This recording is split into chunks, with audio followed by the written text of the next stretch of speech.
Estoy teniendo un problema de conexión. A ver si Dani... A ver.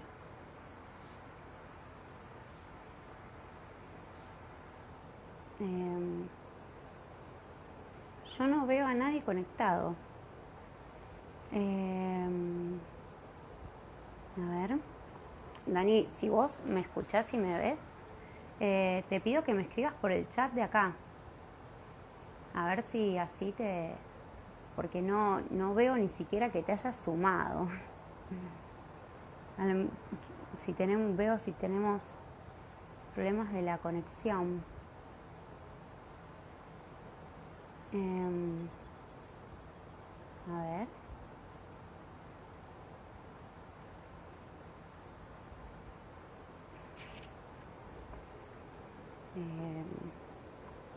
Bueno, estamos viendo con la cuestión de la conexión. Ahí. A ver, ahí está. Ahora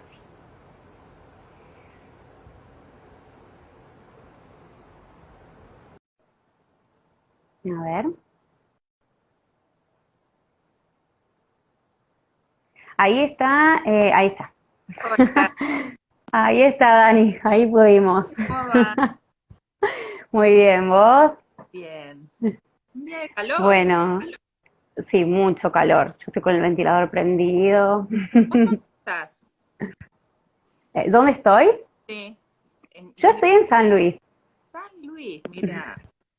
Soy de Rosario, Ah, pero me mudé a San Luis hace 2 años y ahora a fin de año me vuelvo a Rosario. mira. Hola Romy, ¿cómo estás? Así que sí.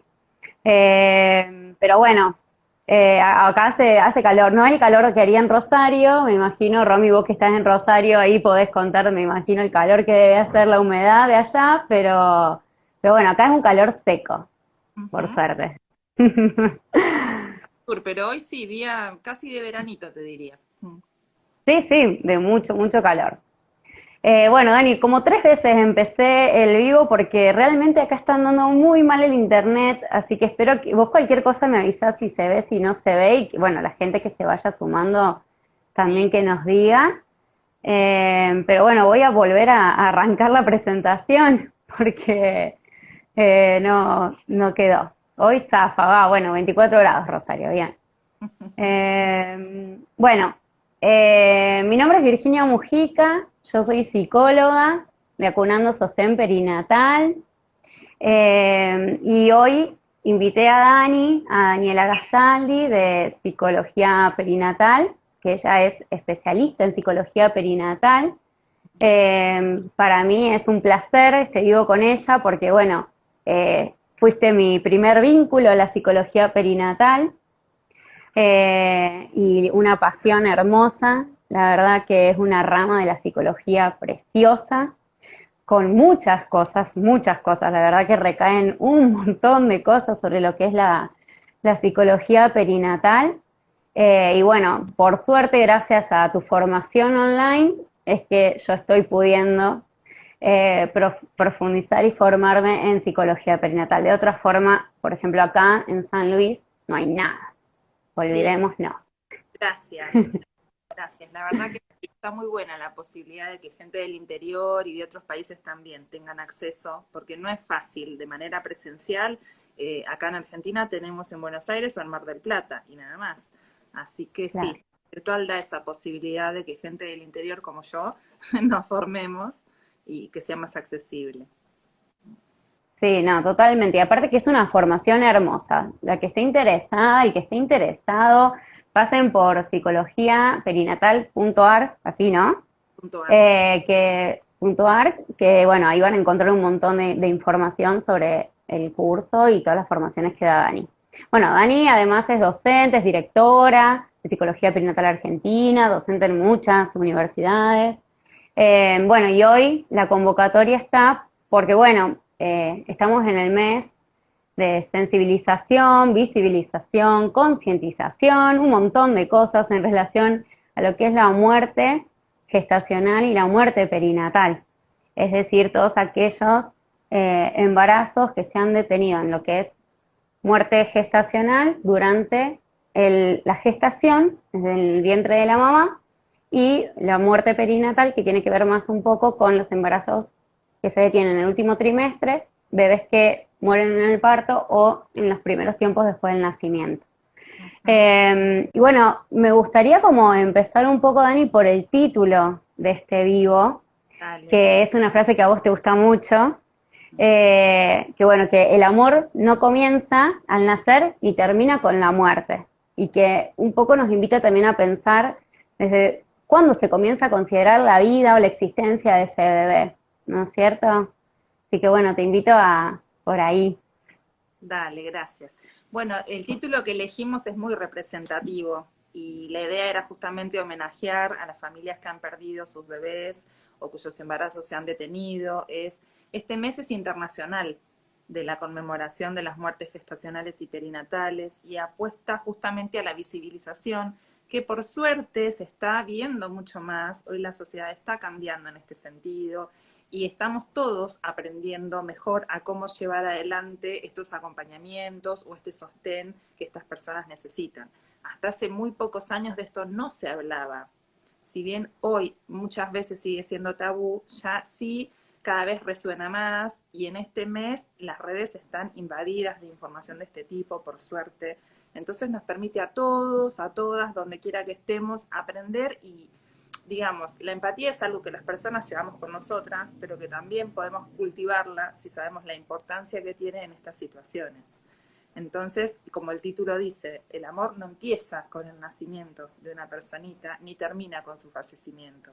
Porque realmente, vos decías como que esto nos invita a pensar cuándo comienza la vida. Bueno, desde la psicología perinatal sostenemos que la vida o el deseo más bien de un hijo, de una hija, comienza desde que es pensado, deseado, buscado por alguien. Entonces, quizás una persona o una pareja estuvo mucho tiempo buscando y esperando ese bebé que por determinadas razones puede que fallezca en el vientre, como vos contabas, o después de días de haber nacido.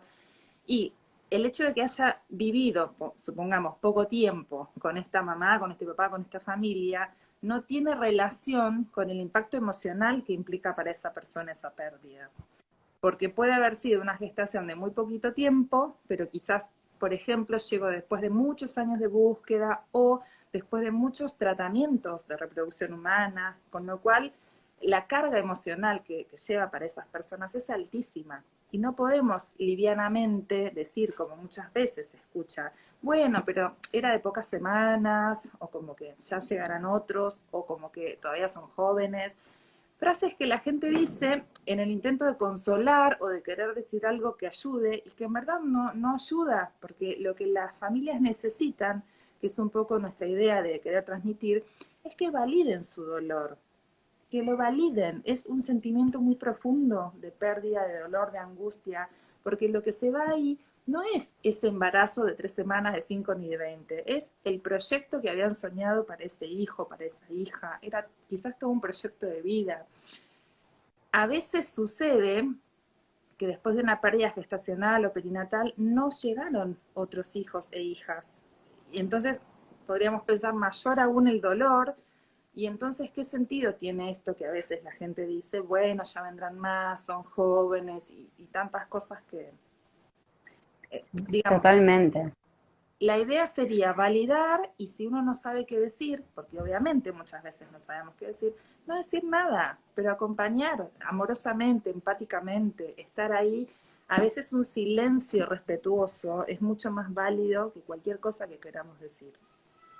Totalmente. Porque bueno, como vos decís, ¿qué pasa, digamos, cuando, por ejemplo, es el único hijo o cuando es el primero de esa familia? Porque también está esto de, bueno, tenés tus otros hijos o ya sos mamá, pero cuando, que también no cambia nada la situación porque es otro hijo que uno pierde, pero cuando no, cuando es el primero, y esa mujer, y si hay una pareja, ese papá o quien acompañe, ¿no es cierto?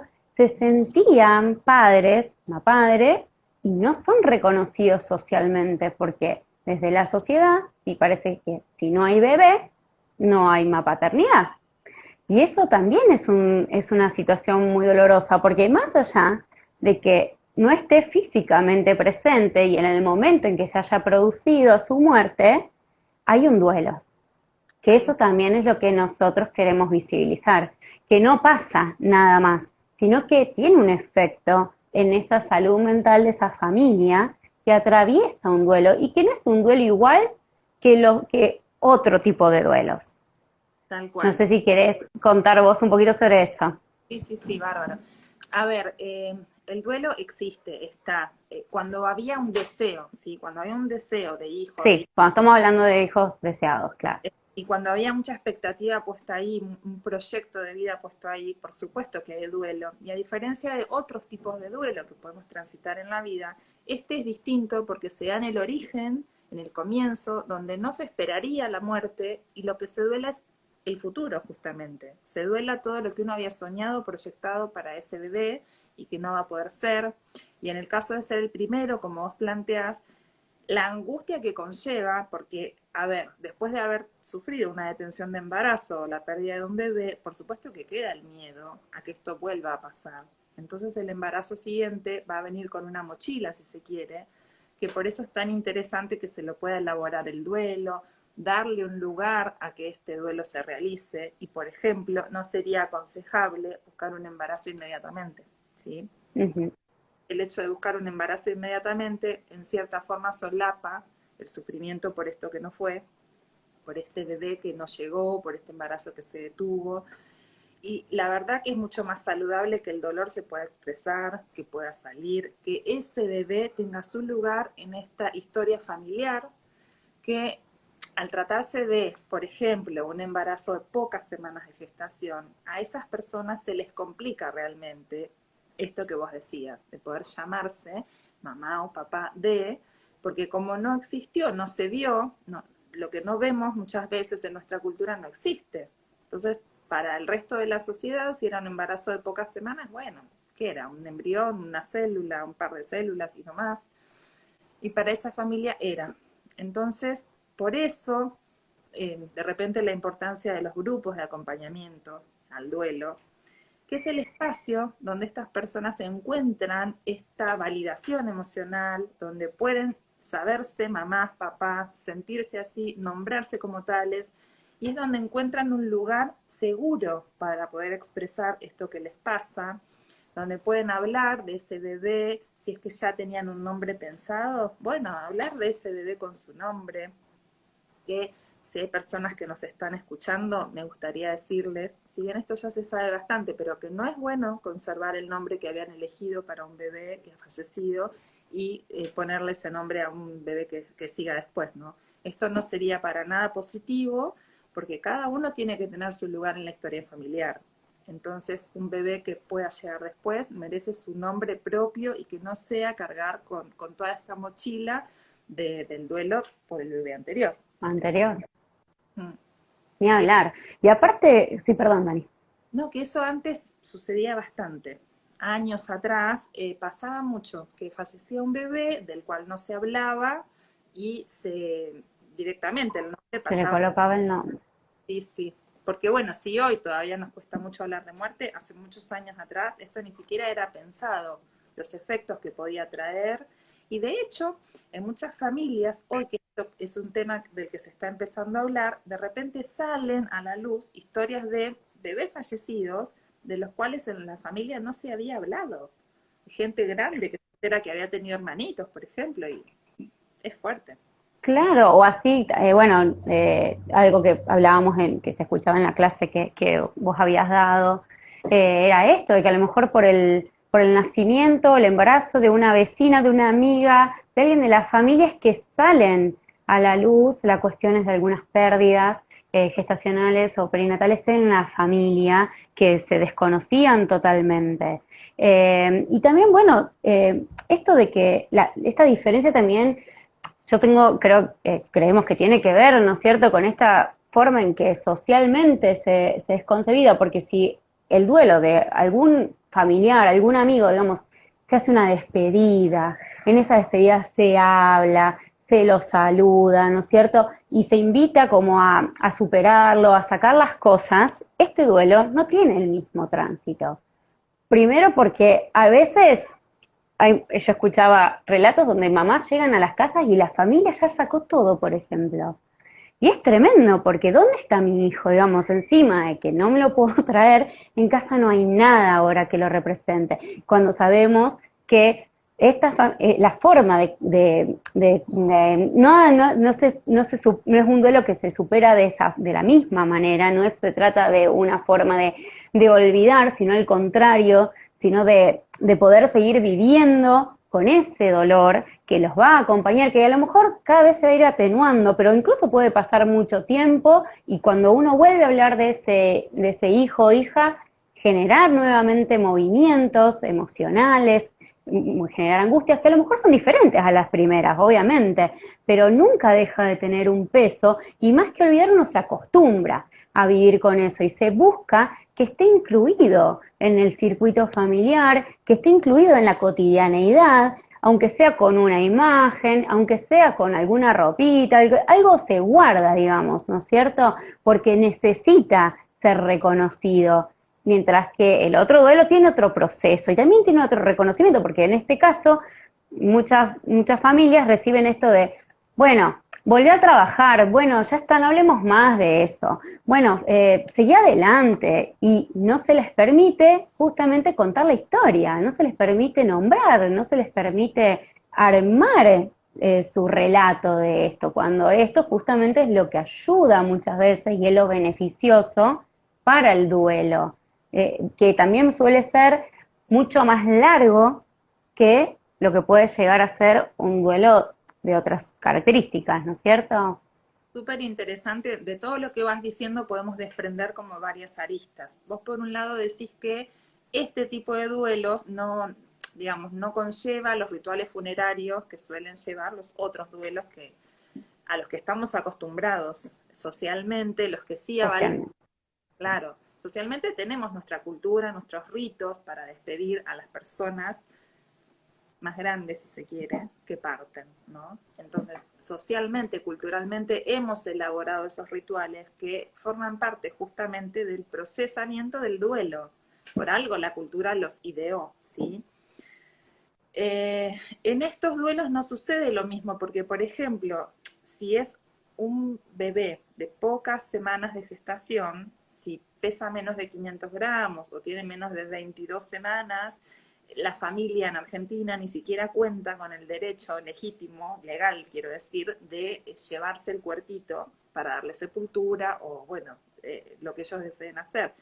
Si pesa menos de 500 gramos no pueden, directamente se lo considera un desecho patológico. Entonces, que esto, como en Argentina tenemos un proyecto de ley para tratar justamente el duelo gestacional y perinatal, es una de las cuestiones que se pide, que la ley pueda avalar que no tiene que ver con la cantidad de semanas de gestación, el impacto emocional que para la familia conlleva una pérdida o una detención de un embarazo, así fuera muy tempranito.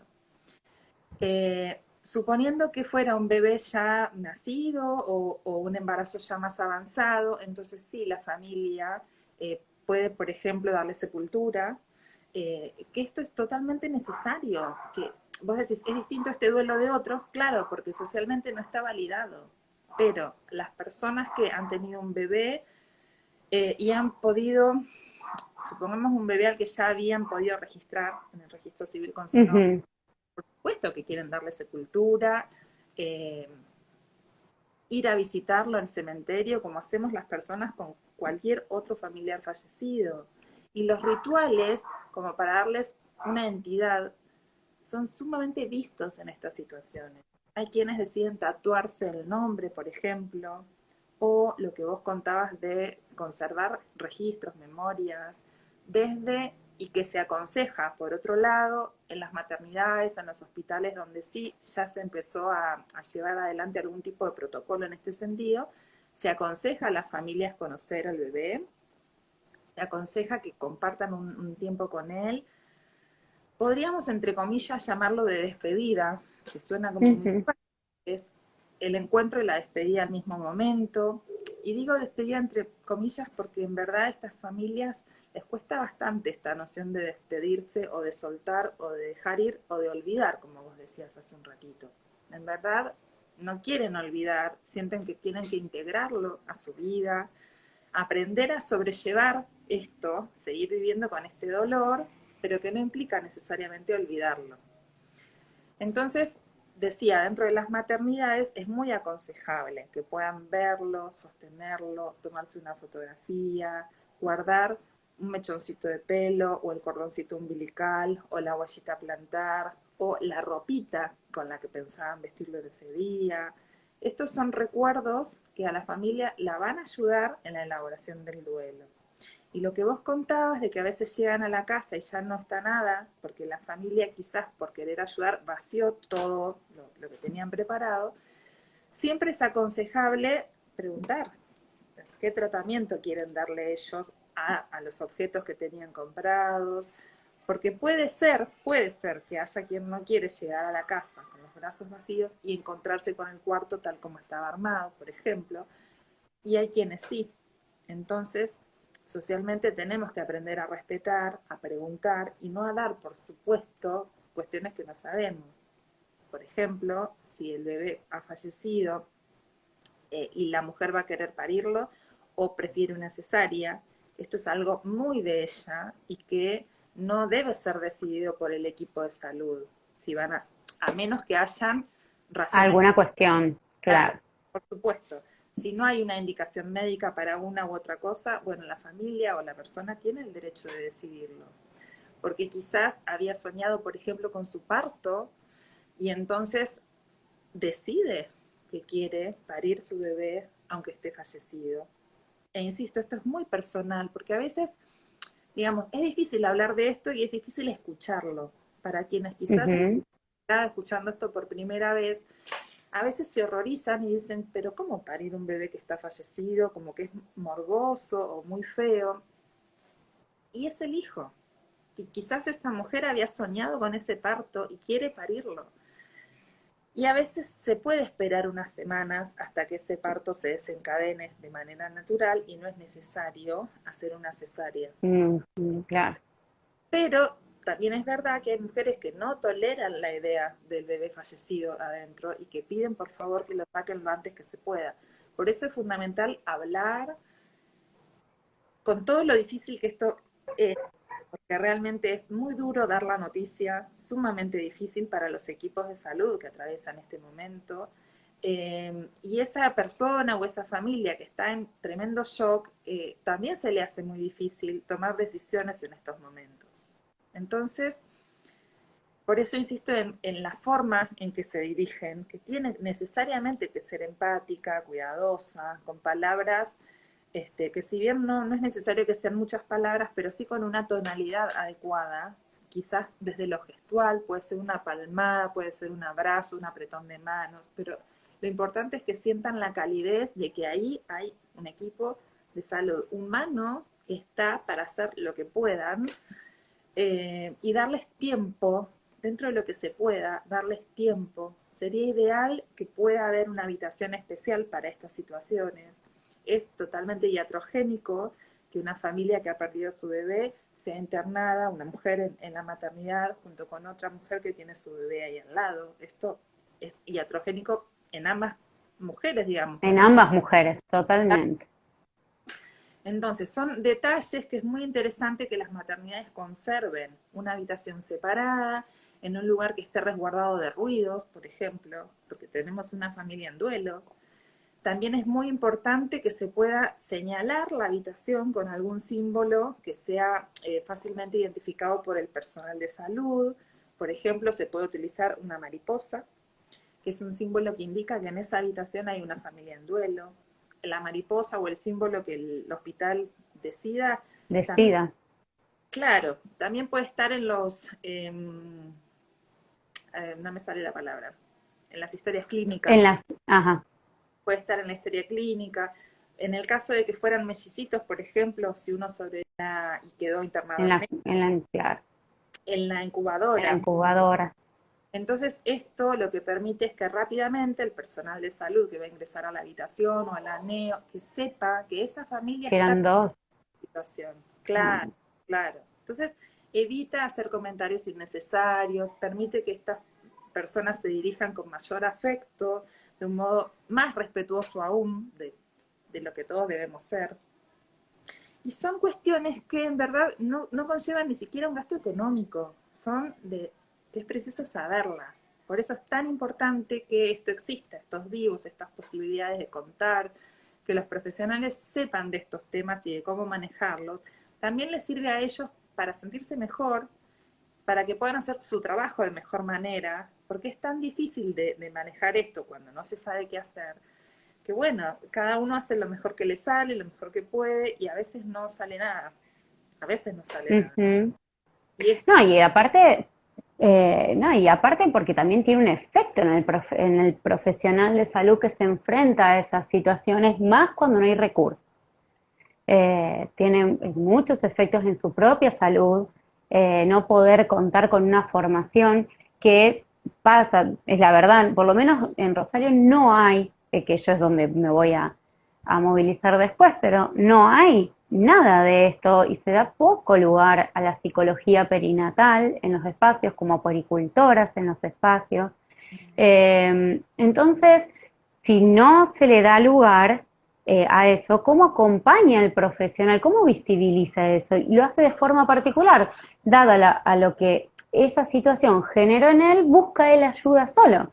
Se va a una terapia, empieza a consultar, llega a alguna capacitación, pero es fundamental para todo el equipo, en realidad, que puedan saber cómo, para ellos mismos también, acompañar, porque lo mismo que se despierta en la familia, esa misma situación a lo mejor de violencia, que es vivenciada a veces la forma en que se transmite una noticia, cómo se procede, que muchas veces tiene que ver con el desconocimiento, ¿no es cierto? De cómo se procede a hablar sobre la lactancia en una mamá en duelo, cómo, qué hacemos con la cuestión de si va a conocer o no al bebé, cómo se lo vamos a presentar a ese hijo. Eso no puede no tener efectos en la salud del profesional. Por eso también el acompañamiento y la formación tiene que ser para los profesionales, para evitar después el efecto justamente en esta familia. bueno, esto es súper importante lo que decís, porque de psicología perinatal, por ahí para la gente que no sabe, en Argentina es una especialidad bastante nuevita, todavía no cumplió ni siquiera 4 años. Si bien en algunas maternidades de nuestro país hace muchos años se viene trabajando con psicólogos, psicólogas perinatales, la verdad es que en la mayoría todavía no hay, que todavía hay mucho desconocimiento, que los profesionales de la salud mayormente no reciben información sobre estas temáticas, entonces al no saber cómo manejarlo, cada uno hace lo que le sale, lo que mejor puede, y a veces es tan traumatizante para el profesional que no encuentra los recursos, que puede desde bloquearse emocionalmente y entonces poner distancia como digamos, una medida protectora para sí mismo, Ujú, y es este claro. personal que uno lo ve como robotizado, como muy frío, como deshumanizado, que termina haciendo daño, no porque tenga la intención de dañar, pero que en este momento a una persona que está en pleno duelo no necesita un trato frío, deshumanizado, sino todo lo contrario. Entonces es muy importante que esto en las clínicas se sepa, que se brinde capacitación para los profesionales de la salud y también Claro. que tampoco se suele hacer, es un espacio de cuidado para ellos. Sería óptimo que hubiera, por ejemplo, una vez por semana un encuentro de equipo, si fuera coordinado por un profesional de la salud mental, ni que hablar que mucho mejor, Mejor. para poner en palabras situaciones que acontecieron en la semana, cómo les impactó esto o aquello, que puedan hablar, llorar, jugar, dramatizar o cualquier modo de expresión que les permita canalizar las emociones. Que esto no es algo de lo que tengamos experiencias mayormente, no digo que no se haga en ningún lado, porque por suerte hay lugares en donde sí, pero que sería muy saludable para cuidar a los profesionales, a las profesionales, y por ejemplo, otra situación que debiera tenerse en cuenta es que si una profesional de la salud está embarazada, no sería saludable para ella tener que ocuparse ella de estar al frente de esta situación. Una enfermera, una obstétrica, una médica embarazada no debiera ella al menos ser quien esté a cargo de dar la noticia y estar en la trinchera. Son pequeñas Claro. medidas de cuidado para los profesionales que realmente lo requieren. Claro, sí, sí, totalmente. Y, y bueno, aparte, digamos, lamentablemente estas situaciones en las cuales los profesionales se encuentran sin herramientas son vivenciadas por la familia desde un lugar de violencia. A Y veces, eso, claro, a veces sí. Y entonces eso, en vez de ayudar a transitar el duelo de una forma positiva, se convierte tal vez en una cuestión más traumática, porque en vez de poder recibir un acompañamiento, se sienten presionados con tener que tomar decisiones, porque en esa desesperación a veces de no saber qué hacer, los impulsan a tomar decisiones, bueno, esto de tenés que firmar esto, ¿qué vas a hacer con el cuerpito? ¿Lo vas a venir a retirar? ¿Lo querés? ¿No lo querés? Y en ese momento la familia se encuentra en una situación de aturdimiento, de no, que no, ese tipo de decisiones podrían esperar. Pero eso, bueno, tiene que ver con las posibilidades, sí, de la institución, un poco de hacer freno a esas cosas y de poder brindar un espacio, como vos decís, Dani, de contención a esas familias, que realmente hay muy pocos espacios de contención de esas familias y de seguimientos de esas familias también pues, después. sería ideal que pudiera haber un seguimiento posterior de alguien. No sé, si tienen, por ejemplo, trabajadora social en el hospital, sería muy interesante que pueda hacer un seguimiento en el tiempo que sigue para ver cómo están elaborando ese duelo. Digamos, poder contarle a la gente qué es lo que pueden esperar acerca de su duelo, qué reacciones pueden ser normales en ellos en los días que sigan, porque nadie está preparado para este impacto tan grande. Entonces, el hecho de contarles que es importante que puedan hablar, que puedan hablarlo entre ellos, en el caso de ser una pareja, que muchas veces para los varones se les dificulta porque generalmente sienten que tienen que ser el fuerte, como que ellos no pueden llorar o quebrarse porque tienen que sostener a su pareja. Y esto, en los varones que después buscan terapia o que van a los grupos de duelo, es algo que aparece bastante, como la imposibilidad de ellos manifestar lo que les pasa porque el lugar del duelo debiera ser para su pareja, por ejemplo. Claro. Y a veces pasa que la mujer se siente no comprendida porque lo ve a su marido o pareja, conviviente, compañero, como tan armadito que dice, al final yo soy la única que sufre y a él como que no le importa o como que ya se olvidó. Y como no digo, no tenemos mucha cultura de hablar de estos temas, entonces es común que queden ahí silenciados o que a medida que va pasando el tiempo y que esto en parte se va superando, si por ejemplo un miembro de la pareja ve que el otro ya está un poquito mejor, puede no querer hablar más del tema como para no ponerlo mal, y esto a veces trae mucho desencuentro en la pareja por no poder tener la sinceridad de contar realmente cómo están y que cuando se animan a hacerlo es bastante más productivo. Eh, y te quería decir respecto de los profesionales que trabajan en las maternidades, vos decías que a veces pueden resultar violentos y a veces sí. A veces, o por ejemplo, cuando los ecografistas dan la noticia, que bueno, obviamente es un momento dificilísimo para ellos, pero la manera en que lo dicen, o por ejemplo, cuando empiezan a ver que algo anda mal, sin decirle nada a la familia, se van a buscar otra persona que venga y empieza a haber un movimiento que la familia capta que algo no anda, Sabes que algo anda mal, claro. captan eso y es una situación muy espantosa y a veces el decir, por ejemplo, bueno, acá no hay latidos o acá estamos observando una patología que no va a ser compatible con la vida. A veces es larga la frase así, sin tener noción de el impacto que eso va a generar. Y por eso es importante cuidar las formas, porque esto queda grabadísimo, ya sea que fue un buen trato o que no lo fue. Las familias recuerdan mucho, porque por lo general, vos decías, ¿no? Que a veces puede resultar un trato violento, tampoco es de parte de todo el equipo. Y la familia No, no. Ujú. diferencia lo recuerda mucho, porque por ejemplo, la anestesista me tomaba la mano y me secaba con un trapito y me decía que esté tranquila. Pequeños detalles que hacen a lo humano y que la persona en ese estado de pleno shock después lo recuerda y lo califica positivamente, a diferencia de cuando recibió tratos deshumanizados, que los recuerda y de modo traumático, como decíamos. Entonces, es re importante que los profesionales sepan que las palabras que uno dice en ese momento van a quedar grabadas a fuego y por mucho tiempo. Que a veces digamos, perder un hijo, una hija, está conceptualizada como una de las causas que más probablemente generen estrés postraumático. Entonces, para estas personas, el hecho de después revivir la situación traumática o revivirlo en pesadillas o en flashback, que son estos acontecimientos que es como si uno lo estuviera reviviendo en el día a día, ¿no? El acontecimiento, cómo se revivió la noticia, cómo se recibió la noticia. Esto realmente puede ser traumático para la familia. Entonces tenemos que ser muy cuidadosos. Sí, y también me parece como importante esto que vos decías de en el seguimiento o por lo menos anticiparles con qué se van a encontrar, también cómo transmitir esa noticia o que se puede contar con profesionales que acompañen a transmitir esa noticia si hay hermanitos, por ejemplo, ellos no saben cómo, al resto de la familia, porque bueno, desde este lugar que mayormente se ve esta situación como mejor no decimos nada, mejor no hablamos, preguntamos poco. Los abuelos a veces también se quedan con eso, porque toda la familia está atravesando un duelo.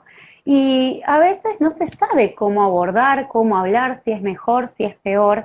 Y bueno, se puede también, ¿no es cierto?, ofrecer como esta ayuda desde profesionales, así como también cuentos, y que hay que poder hablar de esto porque es algo que nos acompaña y que también ellos deben poder conocer y poder vivenciar y hacer su propio tránsito sobre esta situación. Que bueno, muchas veces no se sabe cómo le explico, qué le digo, y a veces se tarda o a veces no, si fue anterior no se cuenta. Si fue, bueno, esto que ya sabemos que no se cuenta, ¿viste? ¿Para qué le voy a decir algo que él no conoce, que ella no conoce? Entonces eso también es súper importante, porque bueno, por lo menos en lo que a mí me llegan de consulta, la mayoría tiene que ver con cómo acompañar familiares o amigos que no saben cómo acompañar, si decir, si no decir, así como madres principalmente que no se sintieron solas, que sintieron que nadie les preguntó, que de un momento al otro se dejó de hablar, que claro, se venía hablando y de repente ya no existe más. Y eso es muy duro. Bueno, también tiene que ver con que no haya representaciones sociales de las muertes gestacionales y perinatales, pero, digamos, tiene que haber, a lo mejor ahí, ¿no es cierto?, un poco más de sensibilización y acompañar a estas familias desde otros lugares. Y ahí tiene que ver mucho nuestro rol como profesionales, porque bueno, se habla, ¿no es cierto?, ahora de poder empezar a incorporar estas temáticas en los que son las charlas post preparto, ¿no es cierto?, que todavía incomoda un poco, porque si estamos hablando de vida, ¿por qué hablar de estas posibilidades de muerte? Pero cada vez se está viendo mayor esta necesidad de poder hablar de estas situaciones para después no llegar tan solos y perdidos cuando nos encontramos con una situación como esta. Eh, Qué sé yo, a mí me parece que si los profesionales ya podemos tener ya otra formación, otro posicionamiento, podemos acompañar diferente a esa familia y esa familia vivenciar distinto, toda la familia vivenciar distinto estas situaciones. Que tal vez un poco empiece por nosotros el camino también. Sí, mira, yo creo que lo que está sucediendo este mes a nivel de redes va a ser de muchísima utilidad. Por ejemplo, acá en Argentina hay colegas nuestras que armaron una red transdisciplinaria de duelo y que están todos los días realizando un posteo distinto, dando justamente información acerca de mamás en duelo, papás en duelo, tíos en duelo, hermanitos en duelo, abuelos en duelo, para visibilizar que a toda la familia le impacta, profesionales de la salud que asisten o acompañan en duelos, que todos necesitan que alguien esté ahí dispuesto a escuchar y a acompañar, a veces desde el silencio. Mira, por ejemplo, una persona que estaba embarazada, vos decís, todo el mundo le preguntaba y hablaba y de repente nadie más preguntó nada. Sí, esto pasa Y para una persona que está embarazada es súper importante poder contar de cómo va el embarazo, que las pataditas, que si se mueve, que si se inquiete, y esto es importante contarlo porque es su manera de ir integrando este bebé, anidándolo psicológicamente, es su manera de que lo social también vaya tomando cuenta de él.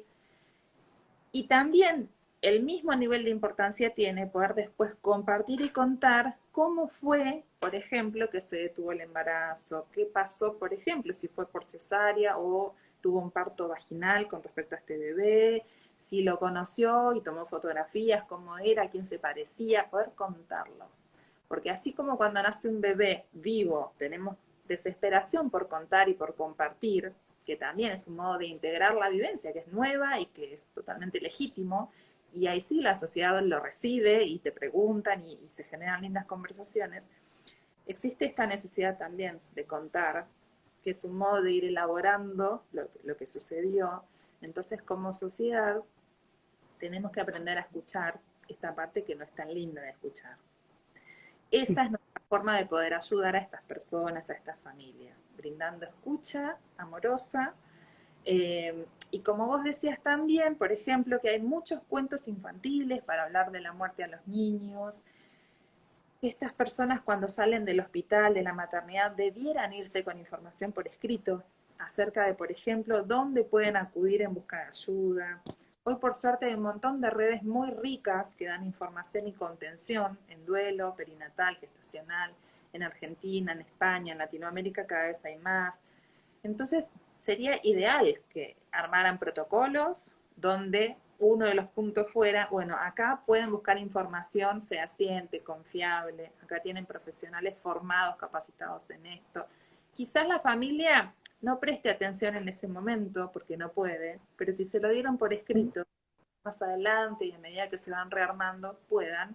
Y entonces es importante que tengan esa información, que no da lo mismo tenerla que no tenerla, y empezar solos con la búsqueda. Claro, totalmente. Y otra cuestión es la lactancia, porque bueno, que forma parte de todo el cómo, porque bueno, más allá de que tal vez no hay un bebé, ¿no es cierto? La lactancia sucede también, como sucede el posparto, como sucede el puerperio, que eso también pareciera que bueno, que si no hay bebé ya está, no se terminó ahí, y no. Digamos, hay todo un proceso, el embarazo es una crisis vital y con eso también sucede, la crisis vital se da también en el caso de las muertes gestacionales y perinatales. Y con eso todos los procesos siguientes. Entonces, bueno, también la familia debe saber que esto también va a suceder y que y con relación a la lactancia, que es bastante frecuente entre las cuestiones de la desinformación, dar directamente el fármaco para, como medida de interrupción de la lactancia cuando hay otras formas y que lo mejor sería que la decisión, como siempre, la tome la familia, la tome la mujer, porque es verdad, hay mamás que tal vez digan, yo no puedo atravesar este proceso de otra forma si no es con el fármaco, pero otras, y conocer también los efectos de este fármaco, que es la cabergolina, ¿no es cierto? Que puede tener, que primero que no garantiza el corte de la lactancia y que tiene muchos efectos a veces que son contraproducentes en la salud mental. Puede tener muchos síntomas contraproducentes en lo que es la salud mental y que también se puede recurrir a una inhibición fisiológica de la lactancia si esa mamá puede atravesar ese proceso y que también puede donar la leche, porque no solo se está haciendo un duelo por un hijo, sino también por la lactancia que no fue. Eso también hay un duelo ahí. Y que, bueno, que muchas veces la donación de la leche, yo la verdad es que no, en Rosario desconozco. Sé que hay algunos lugares en Buenos Aires, no sé exactamente dónde, que reciben las donaciones, pero también, sí, es muy poco y tiene muchas condiciones, pero donar la leche también a veces ayuda un montón al duelo, saber que esa leche va a ir a otro bebé y que la necesita, ¿no es cierto? Y que aunque no pueda ser el propio, es otro bebé que recibe esa leche que iba a nutrir a nuestro hijo. Sí, ese es todo un tema, lo que estás diciendo. La verdad es que en Argentina hay muy pocos bancos de leche. Esto también sería muy importante, que puedan haber más, porque hay mujeres que elegirían donarla, porque lo sienten que es un regalo que su hijo o hija les dejó y que hay bebés que lo están necesitando. Y entonces esto, si la persona lo elige, contribuye a su duelo de un modo mucho más saludable que si simplemente se la inhibe. El dar la pastilla para inhibir la lactancia es muy común. Sería muy interesante que quien tiene que hacer esto pueda brindar la información. Y es posible que la persona sí quiera inhibirla, pero no da lo mismo que simplemente le den la pastilla sin decirle para qué es, que muchas veces sucede así. Le dicen, tómate esto y ni le dicen para qué es. A decirle, bueno, tu cuerpo puede responder de esta manera o de esta otra, sería común que pase esto y aquello. Dar información, es súper importante la información y hace al respeto al trato de esa persona, paciente o usuario. Esto, por eso hoy más temprano hablábamos, ¿no? De que todas las decisiones deben ser informadas y la persona con conocimiento de causa debería poder elegir, si es que se puede, si va a ser un parto, una cesárea, si la lactancia la va a inhibir, donar o qué va a hacer con eso, o cómo se va a sentir los días que sigan, porque realmente esto que ya se conoce bastante la frase de llegar a casa con los brazos llenos y con los brazos Con vacíos, los pechos llenos. es muy triste, muy triste. Entonces, creo que es fundamental el respeto, brindar información, que sea un trato amoroso y que la persona eh, que sepa a dónde puede recurrir en el momento que ella decida buscar ayuda. Esto es como lo central. Claro, Y que la familia totalmente. tampoco dé por sentado nada, que pregunte y que diga, bueno, yo estoy acá para cuando vos necesites. Quizás les lleve mucho tiempo hablar. Puede ser que en un principio no quieran hablar, puede ser que se tomen su tiempo, porque lógicamente es un duelo. Es muy esperable que se depriman, que estén tristes un tiempo largo, como también es esperable que a medida que pasa el tiempo se vaya pudiendo salir de esta situación, que también es algo interesante de saber, digamos, que si bien hace un rato decíamos, estas familias por lo general no quieren olvidar, no quieren despedirse, no quieren nunca más, sino que van a aprender a integrar esta pérdida a sus vidas, pero es esperable que con el paso del tiempo puedan seguir viviendo, puedan recuperar las ganas de seguir viviendo, que puedan seguir teniendo proyectos. Y a veces el hecho de incluir a estas personitas en sus vidas, de conservar recuerdos, de tener ceremonias, rituales. Por ejemplo, este mes es el 15 de octubre, que va a ser el día. Sí. Hay lugares o países donde se hacen sueltas de globos u olas de luz, o cada familia prende su velita en homenaje a su bebé fallecido. Y todo esto, que es un momento muy doloroso, si se quiere, contribuye a la elaboración del duelo. Claro, totalmente. Me quedé en relación a esto de la elaboración del duelo con esto que bueno, que es fundamental y en la información de que, bueno, de comentarles a los papás que a lo mejor ese momento en el que van a nacer su hijo es el único que a veces tienen para verlo, ¿no es cierto? Y que a veces eso dar la información, ¿no es cierto? No, nunca obligar a nada, porque es un momento muy duro y muy, muy doloroso y con mucho, mucho afecto en lo que es el psiquismo de esta familia. Entonces, pero sí hacerles conocer que ese tal vez sea el único momento en que puedan verlo, tocarlo, mirarlo, y que si no lo desean hacer, hay otros recursos, esto que vos decías del mechoncito, de la huellita, como fotografías, ¿no es cierto?, que se pueden tomar, que pueden quedar ahí y que después esa familia, si lo desea, las puede buscar, porque ha ocurrido esto de que no se sabe que cómo acompañar y que muchas dicen, no, no le saqué ni una foto. No, entonces eso también genera a veces como, bueno, muchas fantasías, muchas ideas de cómo hubiera sido, cómo no, si lo hubiera visto, cómo no se me ocurrió. Y esto también puede ser un recurso que desde la institución se puede tener y ofrecer, y que eso va a quedar ahí. Y que después la familia decide cómo armar su caja de recuerdos, ¿no es cierto? Pero que ese proceso también va a ayudar un montón al duelo, como también, por eso en esta información decir, bueno, eso de qué es la cabergolina, cuáles son sus efectos, también cuáles son los beneficios, ¿no es cierto?, de una lactancia fisiológica, siempre y cuando lo sostenga, así como también atravesar una cesárea, como atravesar un parto natural, y que lo puedan decidir en sus posibilidades y en sus necesidades, y que nosotros podamos respetar y acompañar eso. Me parece súper importante para ayudar a la elaboración del duelo de estas familias.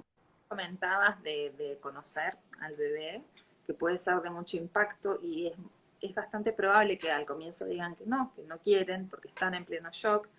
Los estudios demuestran que las familias mayormente no se arrepienten de haberlo conocido, mayormente no se arrepienten, No. Uh-huh. y con el paso del tiempo cuando no lo conocieron. Porque como estás diciendo, ahí, ese es el momento, y si no, ya no hay un después. Entonces también, digo, los profesionales de la salud que pueden ofrecer, conocerlo, pueden volver al día siguiente y volver a ofrecer, indicando que sería importante, o pedir permiso para conservar algunas huellas. Obviamente pedir permiso y hacer esto que vos decías, de conservarlo, y a veces pasa que la familia tiempo después va en busca de eso, que algún profesional con buen tino lo conservó, y que es súper importante, porque así como todos quienes tenemos bebés hemos guardado el cordoncito umbilical, la huellita, y todos esos recuerdos que hacen a nuestra historia, la de ellos, bueno, estas familias también necesitan esos recuerdos. Sí, porque después queremos contar, queremos mostrar cómo eran cuando eran más chiquitos. Y ahora están los recuerdos. Bueno, Dani, no nos queda casi nada de tiempo. ¿Hay algo que a vos te gustaría como decir que te parezca importante para cerrar? No, yo la verdad que estoy muy contenta de que esto esté pasando, que cada vez más se hable, que cada vez más la sociedad tome conciencia de que es importante hablar de estas muertes, que es importante porque ocupan un lugar, que hasta hace poco se los llamaba los duelos invisibles, invisibilizados, porque realmente no se hablaba de esto y cada vez se está hablando más. Esto hace a la salud mental de esta mamá, de este papá, de esta familia. Y bueno, es una de las temáticas con las que nosotras trabajamos desde lo perinatal, ¿no? Eh, Eso, que también me pone muy contenta que la salud mental perinatal esté siendo cada día más reconocida. Así que nada, te agradezco mucho por haber invitado en este ratito a charlar de esto. Bueno, Dani, muchísimas gracias a vos por todo tu valioso intercambio.